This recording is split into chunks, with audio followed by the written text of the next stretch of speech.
Problem solving and decision making strategies. Problem solving is certainly a big part of your life as a university student. As a student, you surely come across problems that related to your financial situation, academic issues, friendship and relationship conflicts, time management, and a whole lot of other problems, right? So problem solving is pretty much important at this stage of life. Problem solving is a process of cognition that occurs when a goal must be reached by thinking and behaving in certain ways. In solving your problem, you have to make decisions. So making decision is a process of cognition that involves identifying, evaluating, and choosing among several options that you have. So we are going to look into several ways that you can use to solve your daily problem. We will discuss 4 different ways in this topic. Firstly, trial and error. It refers to a method of solving problems by trying one possible solution after another until a successful solution is found. For example, when you forgot your password for your Gmail account, you may want to try one combination after another until you find the one that works. Secondly is algorithm. It is a specific step-by-step procedure for solving certain types of problem. Mathematical formulas are algorithms. The librarian, for instance, uses an algorithm in arranging books on each category in the library. How about you? How do you use algorithm to solve your daily problem? The third way that people often use to solve problems and making decisions is through heuristics. What is heuristics? Heuristics or rule of thumb is a simple rule that is intended to apply to many situations. Because time is so limited to spend on thinking and people sometimes are lazy to think, they use a shortcut way to solve problems.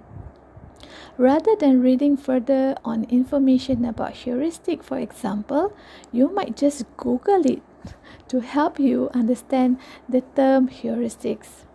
In psychology, there are 3 types of heuristics. Firstly, we call it representativeness heuristic. It refers to our assumption that any object or person shares characteristics with the members of a particular category is also a member of that category. For instance, to make decision on choosing a friend, Aiman notices Arif as outgoing, cheerful, and friendly. So Arif may have a prototype of a good friend. However, Aiman might ignore other characteristics of good friends such as being helpful, dependable, and supportive in choosing a good friend. The second type of heuristic is called availability heuristics. It refers to estimating the frequency on how easy it is to recall relevant information from the memory or how easy it is for us to think of related examples. For instance, one might decide not to become a policeman because there are many reports in the media which indicates police work involves a lot of shooting and killing. So availability heuristics implies that you may make a decision to solve certain problem by relying on frequent information that immediately come to your mind. The third type of heuristic is called working backward. In this case, you work backward from the goal. We usually use smartphones to navigate our way to the desired location. But previously, without using a smartphone, we actually tend to find the closer route from our home to the desired location. And the fourth type of problem-solving strategy is called insight. Insight occurs when solution of a problem seems to come suddenly to your mind, such as in the aha moment.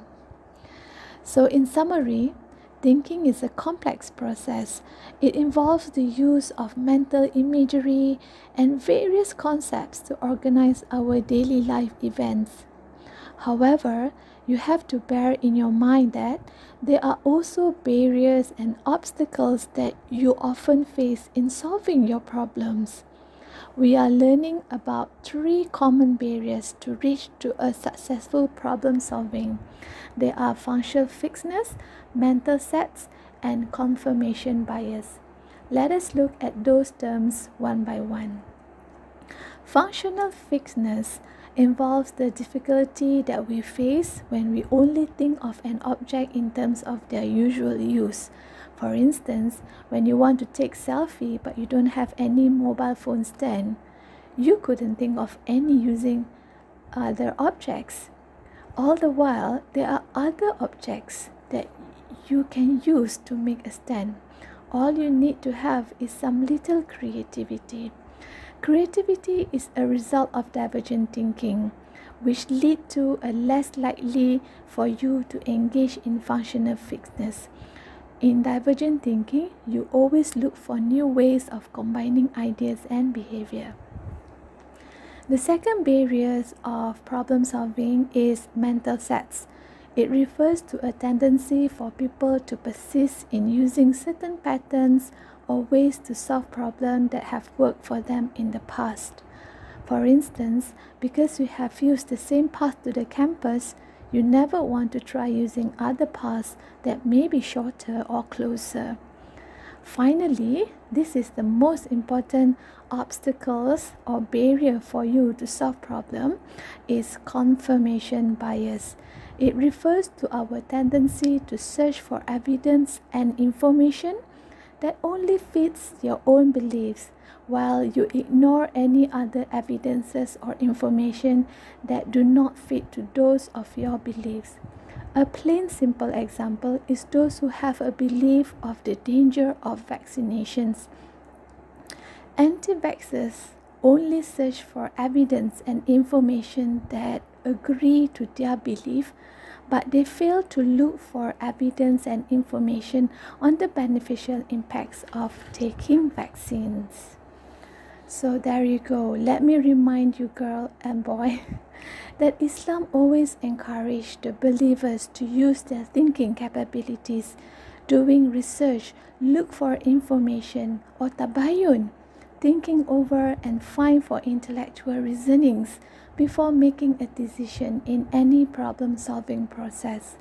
In fact, the first revelation from Allah to His beloved Prophet Muhammad, peace be upon him, also indicating us to read, as in Surah Al-Alaq, اقرأ باسم ربك الذي خلق خلق الإنسان من علق اقرأ وربك الأكرم الذي علم بالقلم علم الإنسان ما لم يعلم.